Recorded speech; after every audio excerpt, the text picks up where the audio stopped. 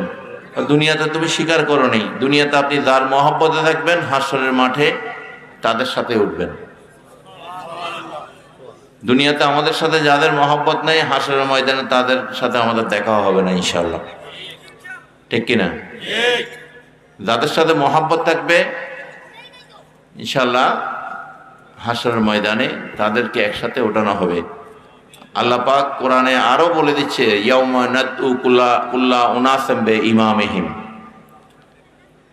হাসরের ময়দানে আমি প্রত্যেককে যার যার ইমামের নাম অনুসারে আমি আল্লাহ আহ্বান করবো। সুবহানাল্লাহ। তো যারা বলে ইয়া নফসি ইয়া নফসি, আমরা বলি না, আমাদের জন্য ইয়া নফসি নেই, আমাদের জন্য ডাক অপেক্ষা আছে, ঠিক কিনা? আমাদেরকে আল্লাহ রাব্বুল আলামিন আমাদের ইমামের নাম ধরে ডাকা হবে আমাদেরকে। সুবহানাল্লাহ বলুন। তো এগুলা বিশ্বাসের বিষয়। কিসের বিষয়? কোরআন আল্লাহর কালাম, বিশ্বাস করতে হবে কিনা, মানতে হবে কিনা? মানতে হবে। তো এই ইমাম হচ্ছে তরিকতের ইমাম, আমাদের তৌহিদের ইমাম। সুবহানাল্লাহ বলুন। অবশ্যই হুজুর নূর আহমদ মুস্তাফা মুহাম্মদ মুস্তাফা সাল্লাল্লাহু তাআলা আলাইহি ওয়াসাল্লাম এবং যার যার তরিকতের যারা শেখ, কাদরিয়া তরিকার শেখ, চিশতিয়া তরিকার শেখ, নকশবন্দিয়া তরিকার শেখ, এইভাবে তরিকাগুলা এসেছে। হর নবী হর অলিরা মাসলাকিস লেতা হাকমি বাট জুমলা কিস। মৌলানা রুম মাসনাবিতে বলছে প্রত্যেক নবী রাসূল, প্রত্যেক আউলিয়া কেরামরা দুনিয়াতে আসেন আল্লাহর পক্ষ থেকে কিতাব, আসমানি কিতাব বা তরিকা, পথ নিয়ে আসে। তরিকা হচ্ছে একটা খাস পথ, আপনি সারা জীবন ঘুরবেন খুঁজে পাবেন না। আর আল্লাহর ওলিরা অনেক গবেষণা করে কিছু পথ বাইর করছে, যে পথে গেলে খুব সহজে আল্লাহর দিদার লাভ করা যায়। সুবহানাল্লাহ। এটার নাম হচ্ছে তরিকা। তরিক মানছি, তরিকের অর্থ তরিক মানে পথ। এটা একটা খাস পথ ওনারা আমাদের জন্য বানিয়েছেন, আলহামদুলিল্লাহ বলেন। এই জন্য আল্লাহ পাক ইহদিনাস সিরাতাল মুস্তাকিম, আল্লাহ পাক ওয়াকুনু মা সাদিকিন, এই জন্য বলেছেন তাদের সঙ্গী হয়ে যাও।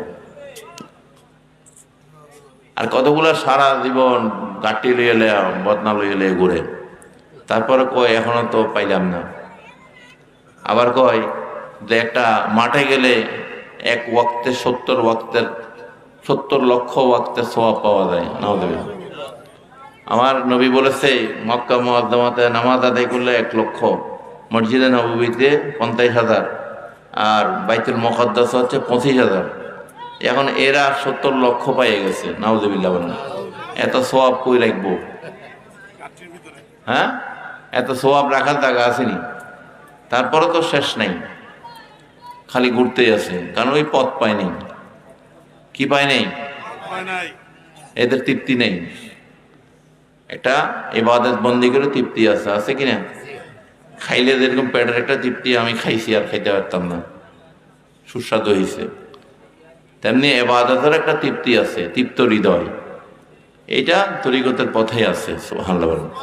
আউলিয়া কেরামরা এখানে আমাদেরকে সামা, মাহফিল, জিকির, আজগার যেখানে যেটা লাগবে সেখানেই সংযুক্ত করে দিয়েছেন। আলহামদুলিল্লাহ বলেন।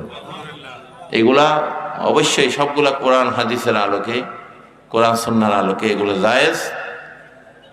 যারা বুঝে না তাদের জন্য না, আশেকদের জন্য, ফাসেক মুনাফিকের জন্য না, ঠিক কিনা? এগুলো হচ্ছে আশেকের জন্য। অনেকে সামা মাহফিল হারাম বলেন। আমি একটা কিতাব আইনা ছাপাই দিছি ওয়াকাফ থেকে, মানে মিশর গভর্নমেন্ট ছাপাই দিয়েছে, 400 হিজরি কিতাব, আজকের থেকে 1100 বছর আগের। অর্থাৎ ইমাম ইবনে কাইসারানি রাদিয়াল্লাহু তাআলা আনহু উনি লিখেছেন এটা 4 মাযহাবের আলোকে সামা মাহফিল, শর্ত বেদে জায়েজ না জায়েজের বিষয়। এই কিতাবটা আরবিতে আল আজহার ইউনিভার্সিটিতে পড়ানো হয়, ক্লাসে পড়ানো হয়। ওইটা এনে আমি ছাপাই দিছি, এটা শেষ হয়ে গেছে, আপনারা এটার কপি পেয়ে যাবেন। শানে আহলে বায়াত নামে একটা বই ছাপিয়েছি। অনেকে বলে নবীর কোনো বংশ নাই, এরা কোত্থেকে আসছে বলে না? হ্যাঁ, নাউযুবিল্লাহ বলেন। নবীর তো কোনো বংশ নাই, কোত্থেকে নবীর বংশ আইছে এরকম বলে কিনা? আবুল আহাবের মতো বলে কিনা? আবুল আহাব তো এরকম বলছিল যে নবীর বংশ নাই, নবীর নির্বংশ বলছে না? আল্লাহ কি চ্যালেঞ্জ দেয়নি? দিছে নি? সূরা আল-আহাবে তার ধ্বংস আল্লাহ বলছে কিনা? এবং আল্লাহ বলছেন আমার নবী সব দিক দিকে ব্যতিক্রম। আমার নবী বলেছেন আমি তোমাদের মতো না, আইয়ুকুম মিসলি, আমি তোমাদের কারো মতো না। আমার নবী নবীর মতো, উম্মত উম্মতের মতো। নবী কখনো উম্মতের মতো হইতে পারে না, কোনো দিকে না। আমাদের জন্য 5 ওয়াক্ত নামাজ, নবীর জন্য 6 ওয়াক্ত নামাজ। নবীর জন্য কোনো জাকাত নাই, উম্মতের জন্য জাকাত আছে। আল্লাহ কইতেছে নবীর সম্পদ তো আমি আল্লাহর সম্পদ, নবী কারে জাকাত দিব? একই লোক। আরো বলবো নবীর সাথে উম্মতের তফাৎ। নবী যেদিকে রাজি আল্লাহ সেদিকে রাজি, আপনি যেদিকে রাজি আল্লাহ সেদিকে রাজি হবে না। নবী কেবলা চেয়েছে ওনার জন্মস্থানের দিকে, মক্কার দিকে, যেটা ছিল আগে বাইতুল মুকাদ্দাসের দিকে। আল্লাহ সাথে সাথে বললেন ইয়া রাসূলুল্লাহ আপনি এই নামাজের মধ্যেই দিক ফিরে ফেলেন, আপনি যেদিকে চাইছেন সেদিকে ফিরে যান। তো কাবা কেবলা হয়েছে নবীর কারণে, নইলে কেবলা আদম আলাইহিস সালাম থেকে নবীর একটা সময় পর্যন্ত নামাজ নবী ওই বাইতুল মুকাদ্দাসের দিকে পড়ছে। সুবহানাল্লাহ। বাইতুল মুকাদ্দাসের দিকে নবীও নামাজ পড়েছে কয়েক বছর। তবে নবীর ইচ্ছায় কেবলা নবীর জন্মস্থানে দিয়ে হয়েছে, নবীর ইচ্ছার কারণে। লা উকসিমু বিহাযাল বালাদ ওয়া আনতা হিল্লুম বিহাযাল বালাদ। সূরা বালাদের মধ্যে আল্লাহ পাক বলছেন নবী ওই মক্কা নগরীর শপথ আমি আল্লাহ করতেছি। কেন? এই শহরে আপনি তাশরীফ এনেছেন, এই জন্য। সুবহানাল্লাহ। তো এইভাবে আমরা যদি বলতে চাই নবীর কারণে কাবা দামি হয়েছে। সুবহানাল্লাহ। কাবা ইব্রাহিম আলাইহিস সালামের সময় ছিল না, তো কেবলা ওইদিকে হয়নি কেন? কেবলা কেন বাইতুল মুকাদ্দাসের দিকে হয়েছে। বাইতুল মুকাদ্দাস মানে কি? একটা মসজিদ যেখানে অনেক নবী রাসূলদের শায়িত আছে, তাদের মাজার শরীফ, ওখানে ওনাদেরকে দাফন করা হয়েছে। এটা তাদের হুজরার মতো, তাদের এইটা অনেক আগের থেকেই বাইতুল মুকাদ্দাস এই স্থাপনাটা ছিল। তো এই জন্য এই যে সামা মাহফিল যে কথা বলছিলাম, এগুলা নবীও শুনেছেন, সাহাবীরা শুনেছেন। আমার নবী যদি শুনে কোনো হারাম কাজ নবী শুনতে পারে না। পারে? পারে নাকি? কোন হারাম কাজ নবী শুনতে পারে? যিনি শরীয়ত প্রতিষ্ঠিত করেছে উনি কোনো হারাম কাজ শুনবে? কখনো না। যারা একটা হালাল হারাম বলবে তারাই হারামে লিপ্ত হবে, ঠিক কিনা? তবে প্রতিটা কাজ শর্ত বেঁধে জায়েজ, আমাদের বুঝতে হবে। সামা মাহফিলের শর্ত আছে, শর্ত ভঙ্গ হলে এটা না জায়েজ হয়ে যাবে। সারা রাত মাইক বাজাইয়া মানুষের ঘুম নষ্ট করলে এটা ইবাদত হবে না। এটা আপনার খোরাক যতক্ষণ আছে আপনি এটা করবেন আপনার শোনা মতো ওই এইটুকু সারাউন্ডিং এরিয়াতে। এর বাইরে যারা শোনার না, যাদের ঘুমের দরকার তারা ঘুমাবে, যাদের অসুস্থ রোগী আছে তাদের ডিস্টার্ব যেন না হয়, ঠিক কিনা? মহিলা দিয়ে বা জেনার খোরাক বা ফায়েসা কথা এগুলা সামা মাহফিলে আসতে পারবে না। বিড়ি, সিগারেট, রং তামাশা, ফায়েসা, গল্প গুজারি এগুলা বা তামাশার খেয়ালে এগুলা করা, এগুলা সামা মাহফিল ইবাদতের মধ্যে অন্তর্ভুক্ত হবে না, ঠিক কিনা? এগুলা মানতে পারলে করবেন, না হলে করবেন না। যে জিনিস খাইয়া জানতে পারবেন না, এটা খাইয়া বমি করে মরে গেলে কোনো লাভ নাই, ঠিক কিনা? তো সুতরাং সামা মাহফিলের শর্ত আছে, শর্ত পালন করতে পারলে করবেন, আর নইলে মিলাদ জিকির আজগার করে মোনাজাত করে শেষ করে দিবেন। বহুত কঠিন জিনিস এগুলা, ফিতনা ফেসাদের জমানায় এগুলা পালন করা একটা কঠিন চ্যালেঞ্জ। তো এগুলা প্রত্যেকেই তরিকার নামে এই সমস্ত কাজগুলো অনেক জায়গায় বাউল গান, বিভিন্ন গানগুলারে এই সামা মাহফিল নাম দিয়া এগুলা বিভিন্ন বিষয়গুলা তরিকার নামে বিতর্কিত এবং তরিকাতের বদনামে হচ্ছে, ঠিক কিনা? এগুলো থেকে আপনার সাবধান থাকবেন। এদের সাথে আমাদের তরিকতের কোনো সম্পর্ক নাই। রং তামাশা করুক, পিকনিক করুক, হিতের খেয়াল, হিতের আমর ফুর্তি, এটা হলো ভিন্ন বিষয়, ঠিক কিনা? কিন্তু তরিকার নামে চিস্তিয়া, কাদরিয়া, যেখানে হোক প্রত্যেক তরিকার মধ্যে সামা আছে। কাদরিয়া তরিকার মধ্যে সামা আছে। আপনি বাগদাদ শরীফে যান, সেখানে সামা মাহফিল হচ্ছে। নকশবন্দিয়া তরিকার দরবারে যান, বাহাউদ্দিন নকশবন্দি, সেখানে নামাজের সালাত ফেরানাদেরই সামা। আমি নিজে গিয়েছি বাহাউদ্দিন নকশবন্দির মাজারে। অনেকে বলে যে নকশবন্দি তরিকায় সামা নেই, আমি তো গিয়ে দেখেছি সেখানে মূল জায়গায় সামা হচ্ছে। এখানে কতগুলা সার্টিফিকেট আমাকে এই দরবারের সার্টিফিকেট দিছে, ওই দরবার, এইগুলা বলে আসলে দরবারের সাথে তাদের কোনো সম্পর্কই নেই। এগুলো এখানে পিরালি করবার লেগা এগুলা কতগুলা খলিফা কইয়া এরকম তরিকার নামে এরা নিজের একটা মতবাদ চালু করে, ঠিক কিনা? আপনি যে তরিকায় ধরেন সেই তরিকার ওজিফা, এই তরিকার নিয়ম আপনাকে মেনে চলতে হবে, ঠিক কিনা? আপনি যদি ঢাকা চিটাং রোডে গাড়ি চালান, আপনাকে ওই দাউদকান্দিতে টোল দিয়ে যাইতে হইব, মানে এটা মানতে হইব, ঠিক কিনা? তো এইটা তরিকার মধ্যে এরকম নিয়ম আছে না? এই রাস্তায় যখন যাবেন, এই রাস্তার মধ্যে যেখানে যেটা দেওয়ার সেখানে বা করার সেখানে করতে হবে। তো এই জন্য এই তরিকার কাজ করা এখন একটা চ্যালেঞ্জ। এমন একটা সময় আপনারা যদি প্রত্যেকে যার যার অবস্থান থেকে সচেতন না হন, যারা এগুলা করবে এদেরকে আমরা আমাদের তরিকা থেকে বাদ দিতে বাধ্য হব। সংশোধনের চেষ্টা করবেন, যদি সংশোধন না হয় আমাদের বই পুস্তক দেখাবেন, নিয়ম কানুন দেখাবেন। এটা একটা খাস বিষয়। এখানে তরিকার মধ্যে কতগুলো আম বিষয় আছে, কতগুলো খাস বিষয় আছে। খাসগুলা খাসভাবে করা, আমগুলা আম জায়গায়। তো যে কাজগুলো আপনারা করলে মানুষের মধ্যে বিতর্কিত সৃষ্টি হবে, এই কাজগুলা থেকে আপনারা নিজেদেরকে মুক্ত রাখবেন। বিশেষ করে কোনো মহিলা দিয়ে সামা মাহফিল করানো যাবে না, কোনো গায়িকা দিয়ে এগুলা মানুষের রুহের খোরাক হবে না, এগুলো হবে জেনার খোরাক, ঠিক কিনা? আমরা এই আত্মার পরিশুদ্ধতার জন্য, কল্পকে পরিশুদ্ধ করার জন্য আমরা সামা মাহফিল আউলিয়া কেরামরা আমাদের দিয়েছে। মানুষ যেন খারাপ কথা, খারাপ গান, খারাপ জায়গা থেকে যেন সরে থাকে, এদেরকে একটা জিকির আজকার যেন আমরা বলি দমে দমে জপরে মন আল্লাহ, আরে দমে দমে জপরে মন আল্লাহ, দম তাকিতে বইল না মন আল্লাহ, আরে দম তাকিতে বইল না মন আল্লাহ, আরে দম তাকিতে বইল না মন আল্লাহ, দমে দমে জপরে মন আল্লাহ, আরে দমে দমে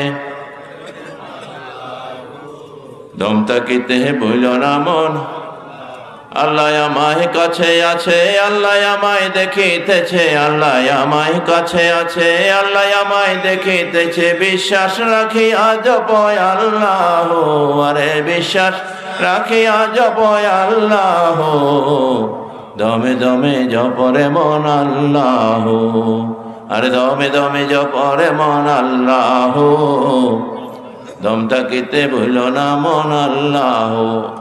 এই এই সামা এই সঙ্গীত এটা কি হারাম? হ্যাঁ, কখনো না।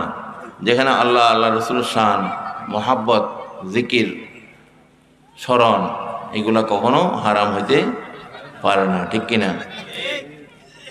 তো আমরা করলে এই ধরনের এই তরিকতের গান বা সামা, হাম, নাত, এগুলা আমাদেরকে, বা মুর্শিদের শান, যেগুলো আমাদের অন্তরের মধ্যে আরো আলোকিত হয়, এইভাবে আমরা এগুলো করতে হবে।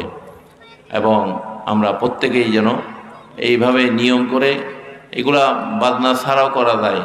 জিকির যদি তালের দরকার হয়, অনেক তরিকার মধ্যে তালের দফ বা একতাল এগুলা আছে। আমরা সারা পৃথিবীর বিভিন্ন তরিকার মজলিসগুলোতে আমরা যাই। সুতরাং যত তরিকতের, তিউনিসিয়া বলেন, আলজেরিয়া বলেন, ইসলামের মূল তরিকতের ইলমে তাসাউফের ঘাঁটি হচ্ছে ওই জায়গা। ইসলামের যত সাহিত্য, বড় বড় শেখরা যেখানে সাহিত্য আছে, মরক্কো, তুরস্ক, বিভিন্ন জায়গায় আমাদের যাতায়াত আছে, আলহামদুলিল্লাহ বলেন। আমরা এই ইলমে তাসাউফের চর্চা কেন করি? এই সুফিবাদ বা ইলমে তাসাউফ, এটা হচ্ছে ইসলামের মূল বিষয়, নির্যাস। Sufism is the real essence of Islam. এই যে একজন মানুষের মধ্যে তাসাউফের ছটা যদি থাকে, যে মানুষ সুফিবাদের বিষয় উপলব্ধি করতে পারে না, সে নবুয়তের তাৎপর্য বোঝার ক্ষমতা তার নাই, ঠিক কিনা? তারাই পারবে সুফিবাদ নিয়ে কটূক্তি করতে বা কটূক্তিমূলক কথা বলতে। এই ইলমে তাসাউফের শিক্ষা হচ্ছে, সেটা আপনি নামাজে দাঁড়িয়েছেন বা যখনই থাকেন, আপনার ভিতরে এই ধারণা প্রতিষ্ঠিত করতে হবে, আল্লাহ আপনাকে দেখে আসে। এই যে আমরা সামাতে বললাম না, আল্লাহ আমায় দেখিতেছে, হ্যাঁ, আল্লাহ আমাকে দেখে আছে। নামাজে মানুষের মন থাকে না কেন?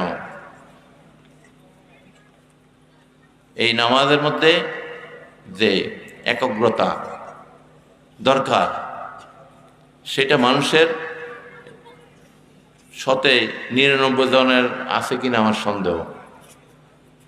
নামাজে দাঁড়াইলে বাজারের দিকে, বন্ধুর দিকে, ফোনের দিকে, কে কোথায় আছে, বাড়িতে কেউ আসলো কিনা, কে কোথায়, ওই 5 মিনিটের নামাজ, 10 মিনিটের নামাজে দেখবেন আপনার ভিতর কত শয়তানের ওয়াসওয়াসা, কত খেয়ালতে চলে আসবে। এমনিতে বসে থাকেন, এত খেয়াল আসবে না, কিন্তু যখন নামাজে দাঁড়াবেন দেখবেন যে দুনিয়ার যত চিন্তা, যত খেয়াল, যত সব চলে আসে। এটা মানে কি? এটা মানে আপনার এই হুজুরি কলব, আপনার আত্মার পরিশুদ্ধতা, এটা দরকার। এখানে রোগ হয়েছে আপনার, শয়তান এখানে ওয়াসওয়াসা করছে। এই শিক্ষাটাই আউলিয়া কেরাম আমাদের দিয়েছে। আপনি যখনই নামাজে দাঁড়াবেন, আপনার অন্তরে সেটাই প্রতিষ্ঠিত করতে হবে, আপনি কোথায় দাঁড়াইছেন? আপনি আল্লাহ পাকের সামনে দাঁড়াইছেন। আপনি না দেখলেও আল্লাহ আপনাকে দেখতেছে, ঠিক কিনা? যাদেরকে আল্লাহ দেখার চোখ দিছে তারা দেখবে, কিন্তু আপনি সে জায়গায় এখন আসতে পারেন নাই, কিন্তু আপনাকে অন্তরে সেটাই শক্তভাবে আপনার অন্তরে প্রতিষ্ঠিত করতে হবে যে আল্লাহ আপনাকে দেখে আছে, সুতরাং অন্য কোনো দিকে খেয়াল নাই। আল্লাহ আমার সামনে পিছনে সব দিকে তাকায় আছে, ঠিক কিনা?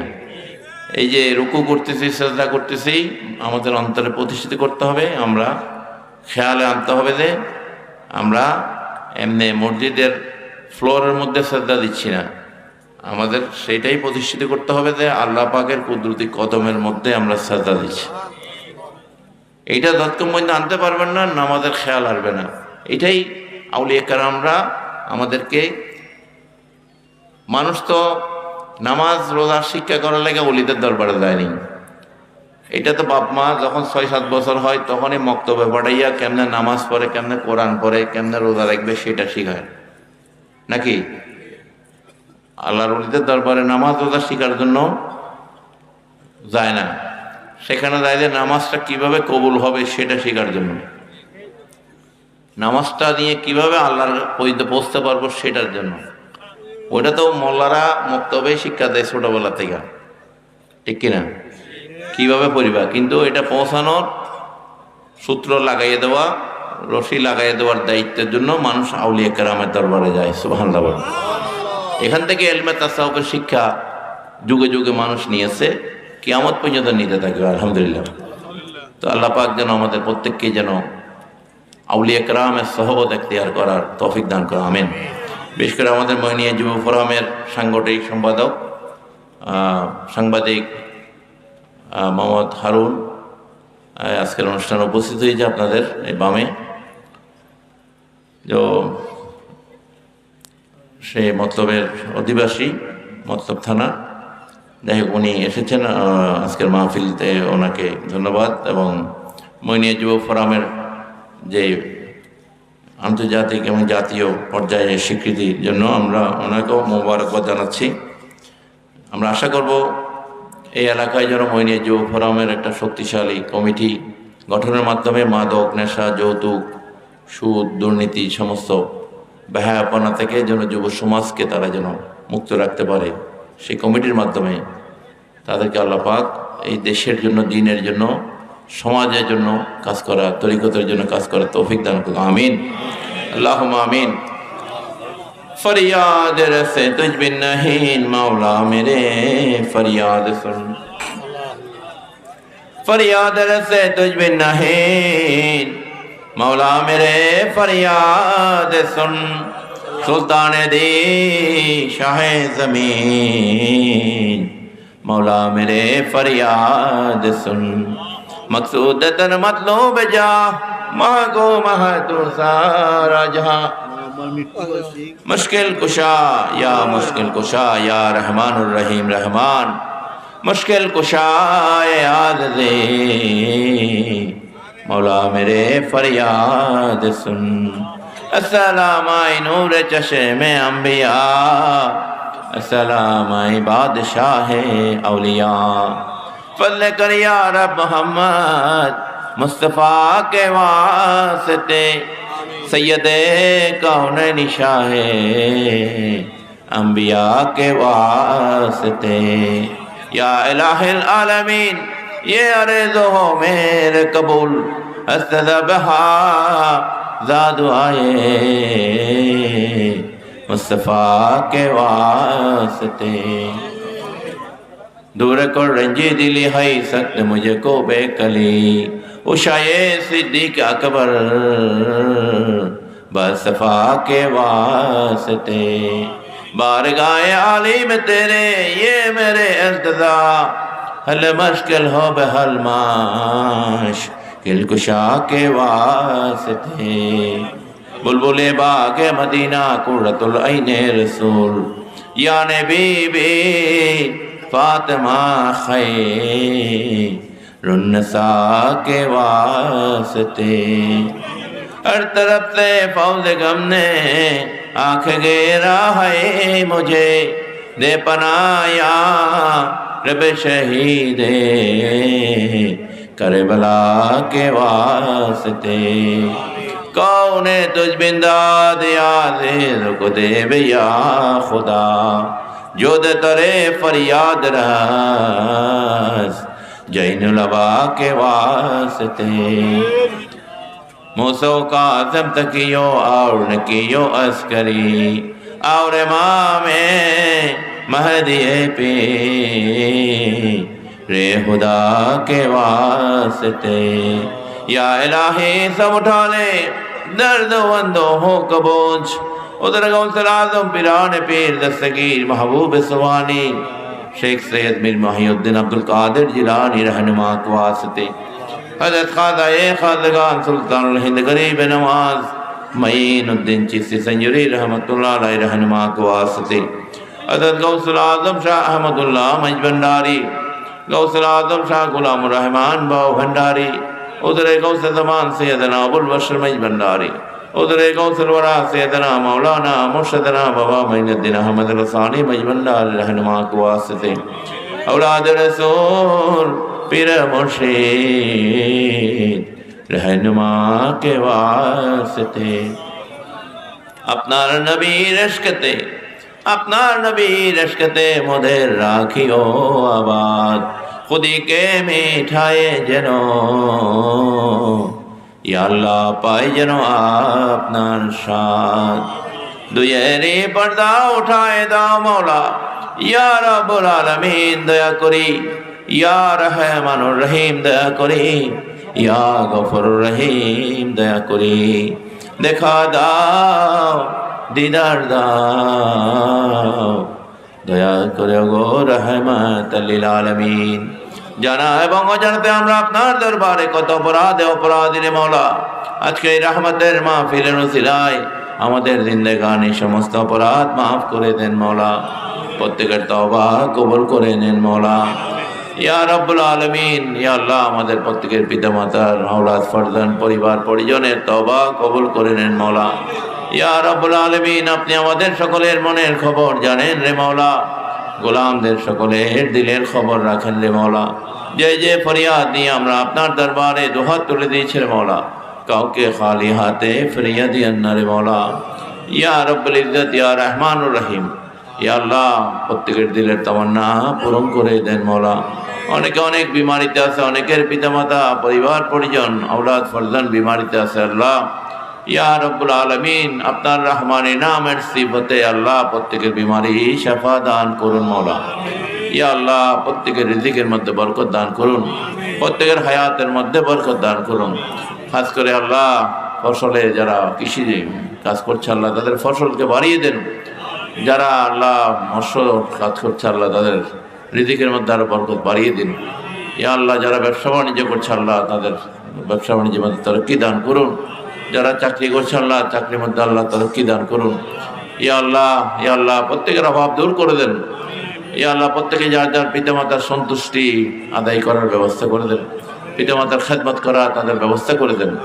ইয়া রাব্বুল আলামিন খাস করে যারা আলিম পরীক্ষা দিয়েছে যারা ইন্টারমিডিয়েট পরীক্ষার সামনে ফাজিল ডিগ্রি বিভিন্ন পরীক্ষাগুলো আছে আল্লাহ তাদের কামিয়াবি নসিব করুন কর্মক্ষেত্রে অনেকের পরীক্ষা আছে আল্লাহ সেগুলো কামিয়াবি দান করুন ইয়া আল্লাহ প্রত্যেককে আল্লাহ দুনিয়া আখিরাতে ইজ্জত সম্মান আমাদের আল্লাহ বাড়িয়ে দেন ইয়া আল্লাহ দুনিয়া এবং আখিরাতে আর ইজ্জত সম্মান আরো বৃদ্ধি করে দেন ধন দৌলত আরো বাড়িয়ে দেন মওলা আমাদের ইলমে জাহির ইলমে বাতিন আমাদের শারীরিক মানসিক শক্তি আরো মজবুত করে দেন ইয়া আল্লাহ এই ভবরসর এই এলাকা গদারিয়া থানাকে আল্লাহ সমস্ত খারাপি থেকে হেফাজত করুন ইয়া আল্লাহ নদী বেষ্টিত এই এলাকা ইয়া আল্লাহ ইয়া রাব্বুল আলামিন এই এলাকার অধিবাসীদের আল্লাহ আপনি হেফাজত করুন খারাপি থেকে আল্লাহ আসমানি জমিনি বালা মুসিবত থেকে জিন ইনসানের বদনজর থেকে আযাব গজব মহামারী থেকে আল্লাহ মাহফুজ রাখুন ইয়া আল্লাহ আপনার দিদার আমাদের নসিব করুন আপনার হাবিবের দিদার শাফায়াত নসিব করুন আউলিয়া কেরামের রুহানি ফয়িজাতের হকদার করে দেন